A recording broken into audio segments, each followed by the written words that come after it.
Fala pessoal, tudo bem com vocês? Ontem, dia 13 de maio de 2020, a Epic Games lançou a sua nova engine, a Unreal Engine 5. Para quem não sabe o que é uma engine, ou um motor de jogo, fazendo uma tradução, é um conjunto de programas, de bibliotecas que facilitam o desenvolvimento de novos jogos. Então, o estúdio produz essa nova engine para ser utilizada para os seus próprios jogos e também vendem para os outros estúdios fabricarem os seus jogos em cima dessa engine. Então, uma engine, um motor de jogo, tem um programa para renderizar os gráficos 2D, 3D, vai ter um motor de física para simular o movimento dos objetos, tem suporte de animação, inteligência artificial, gerência de memória, enfim, um conjunto de coisas que facilitam o desenvolvimento de novos jogos. Por exemplo, a engine anterior a essa, a Unreal Engine 4, foi utilizada por vários jogos, vários estúdios. O Gears of War, Unreal, o Fortnite, o America's Army, o BioShock, Borderlands, Mass Effect, Final Fantasy, foram todos feitos, né, em cima da Unreal Engine 4. E esse clipe que vocês estão vendo ao fundo é uma demo rodando com a Unreal Engine 5 no PlayStation 5. E os gráficos assim estão surreais, estão animais, parece filme. Inclusive, eu vou passar logo em seguida o vídeo que os diretores de técnicos e de criação explicam a cada features do nova engine. E realmente parece filme, tá animal os gráficos. E por que eu estou muito animado? Porque quando uma engine é produzida, né, desenvolvida, ela é feita em cima das tecnologias atuais. Então, por exemplo, quando foi feita a Unreal Engine 4, era para extrair todo o potencial dos consoles daquela época. Só que a vida média de um console, estamos falando de 6, 7 anos. Então essa engine vai ficar todo esse período sendo utilizada. Lógico, pode ter uma atualização, mas ela vai ficar estagnada, vamos dizer assim, por 6, 7 anos, até sair os novos consoles, e aí eles fazem uma nova engine para extrair todo o potencial. Diferente de PC, que é atualizado, o hardware é atualizado cada 1 ano e meio, 2 anos, saem novas placas de vídeo, processadores, no console não. Então com a chegada do PlayStation 5, o Xbox Series X, essas novas engines estão sendo desenvolvidas para extrair todo esse potencial. Então nós vamos ter um ganho absurdo de imagem. Eu vou colocar então o vídeo onde os diretores explicam melhor cada feature dessa nova engine. Eu fiz uma tradução livre, então desculpe se tiver algum erro aí na tradução. Tá bom? Antes de começar, ajuda o canal, se inscreve aí, compartilhe e comentem o que vocês acharam aí dessa nova engine. Beleza? Valeu, pessoal!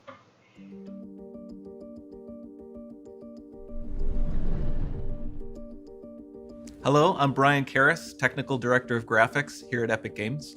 Hi, I'm Jerome Plateau, Art Director of the Special Project. A few years ago, we got together as a team and brainstormed where we thought we could push forward the state-of-the-art in real-time graphics. There were two key areas that stood out. The first, dynamic global illumination. Beautiful bounce lighting, instantaneously.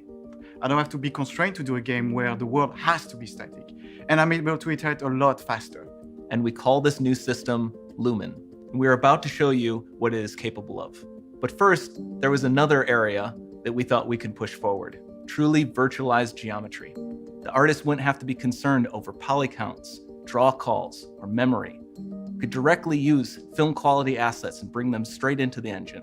And that's a big deal for artists. I just want to be able to import my ZBrush model, my photogrammetry scan, my CAD data, without wasting any time optimizing, creating LODs, or even lowering the quality to make it hit frame rate. In the end, that's what it's all about.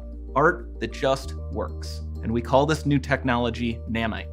Here is the future of Unreal Engine running live on a PlayStation 5. Awesome, let's take a look at it. This has to be the right way.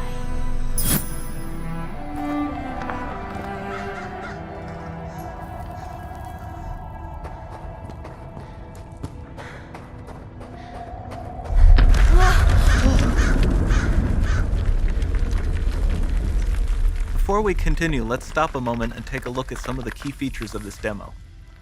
Much of what you see was built with Quixel Megascan assets, but instead of using the game versions, we used the cinematic versions, which would typically only be used in film. There are around 1 million triangles each, and thanks to virtual texturing, they all use 8K textures as well. Nanite can render an insane number of triangles very quickly. There are over 1 billion triangles of source geometry in each frame that Nanite crunches down losslessly to around 20 million drawn triangles. What does that many triangles look like? This isn't noise. These are the triangles, each a different color. Most are so small that they look like noise. Nanite achieves detail down to the pixel, which means triangles are often the size of pixels. This amount of geometric detail requires shadows to be pixel accurate as well, and Nanite can do that too. Speaking of lighting, all of the lighting in this demo is completely dynamic, with the power of Lumen that even includes multi-bounce global illumination. No light maps, no baking here. Without GI, all of that beautiful lighting is gone. With Lumen enabled, we can move the light and the bounce changes instantly. Okay, let's keep going.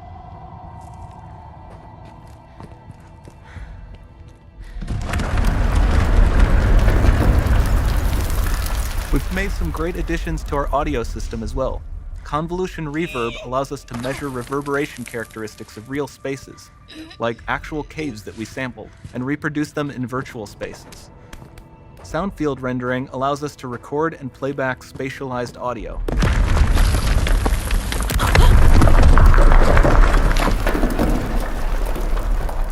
All of this adds up to a more immersive experience.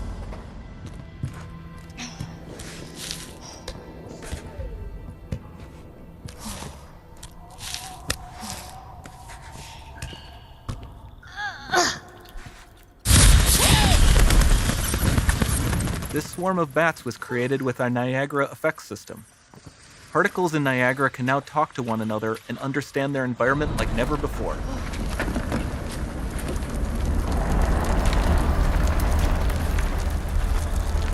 We've also added a ton of new functionality to run fluid simulations like you see in the water below.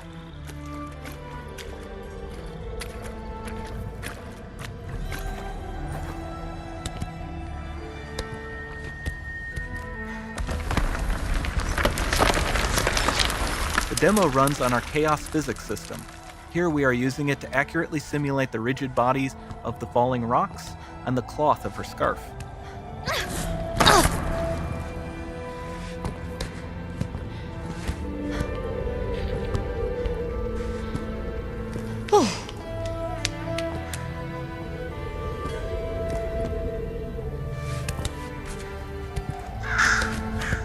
Now that the environment is so complex, we've needed to greatly improve our animation systems to adapt.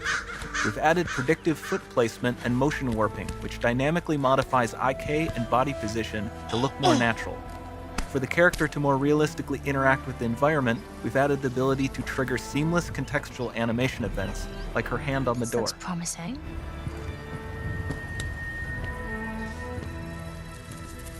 Dynamic GI is amazing, not just for speeding up iteration, but also for its impact on gameplay. Nice. Any light source can move while It still might having be. beautiful bounce lighting. Dynamic illumination means specular as well, which you can see on all the metal surfaces. You can even see the Niagara-powered bugs reacting to the light. Lumen not only reacts to moving light sources, but also changes in geometry.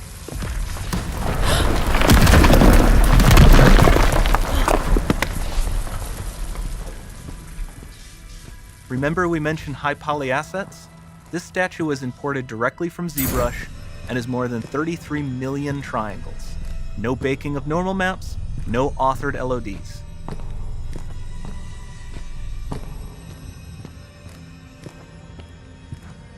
And we can do more than a single statue.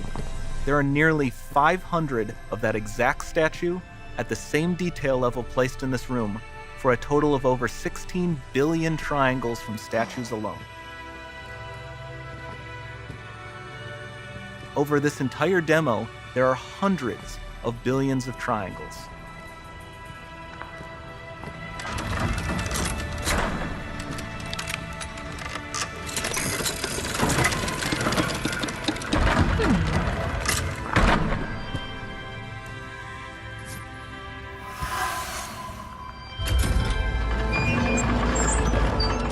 So with Nanite, you have limitless geometry, and with Lumen, you have fully dynamic lighting and global illumination, all running on a PlayStation 5.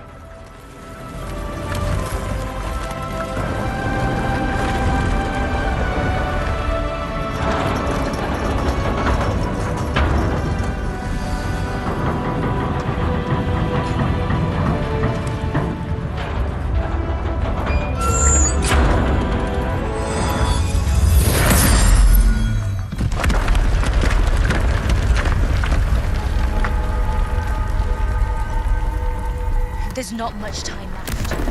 And this doesn't need to be constrained to small rooms. It can stretch all the way to the horizon. The portal, it's open. Don't fail me now.